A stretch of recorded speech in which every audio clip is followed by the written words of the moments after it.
Les premiers pas de l'homme sur la Lune, c'était il y a 40 ans. C'est demain officiellement que l'on célébrera l'un des épisodes les plus marquants de la conquête spatiale. Les journaux de 13h et de 20h y consacreront d'ailleurs sur TF1 une page spéciale. Mais il faut savoir que certains aux États-Unis n'y croient toujours pas. Ces incrédules pensent qu'il y a eu une mise en scène de la part de la NASA pour distraire à l'époque les Américains de la guerre du Vietnam. Voyez l'enquête de Gilles Boulot et Tristan Dessert. Chaque jour, à chaque visite, la même question. L'homme est-il vraiment allé sur la Lune? Le meilleur historien de la NASA consacre un tiers de son temps à dissiper les soupçons. Je sais que c'est une question qui fascine beaucoup de monde, mais très souvent on raconte n'importe quoi. Nous vivons dans un pays qui adore les complots. Depuis le retour sur Terre d'Armstrong et de ses coéquipiers, aucun argument scientifique, aucun témoignage n'a réussi à faire taire les sceptiques. La théorie la plus répandue, c'est que nous ne sommes pas allés sur la Lune parce que nous n'en étions pas capables. Le gouvernement n'aurait pas osé reconnaître ce fiasco et aurait bidonné l'événement. Les partisans de la théorie du complot ont disséqué chaque image de la mission Apollo 11. Celle-ci, par exemple. Aldrin descendant d'une échelle. Le soleil étant l'unique source de lumière, comment l'astronaute peut-il être éclairé alors que la zone qui l'entoure est plongée dans la pénombre? Autre détail troublant, le drapeau planté par l'équipage. Il semble flotter au vent, or chacun sait qu'il n'y a pas la moindre brise à la surface de la Lune.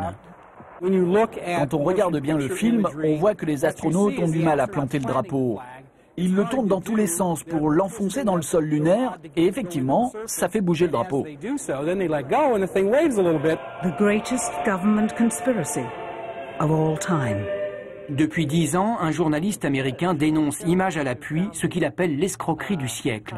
Il poursuit inlassablement les astronautes pour leur faire avouer la vérité. C'est vous qui avez mis une photo de la Terre devant le hublot pour faire croire que vous étiez dans l'espace? Je ne comprends rien à ce que vous me dites, vous êtes dingue ou quoi? Vous savez que je ne suis pas allé sur la Lune? Je sais de manière certaine que vous n'y êtes pas allé. Je n'ai aucune envie de répondre à vos élucubrations. Après des semaines de harcèlement, Buzz Aldrin perd son calme. Vous allez me laisser tranquille, oui? Vous êtes un lâche, un menteur et un voleur. Je vous demande de jurer sur la Bible que vous êtes allé sur la Lune. Monsieur Sibrel se ridiculise devant tout le monde. Vous ne méritez pas que je vous réponde. Les conspirationnistes ont raison au moins sur un point. À la suite d'une incroyable boulette, les cassettes originales en couleur du premier alunissage ont bel et bien disparu. Depuis 14 600 jours, les enquêteurs de la NASA recherchent en vain les précieuses boîtes.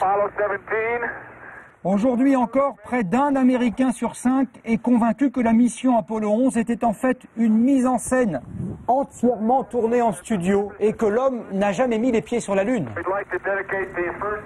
Alors, édition spéciale tout de même consacrée à cette page de la conquête spatiale demain, donc à 13h et à 20h sur notre antenne.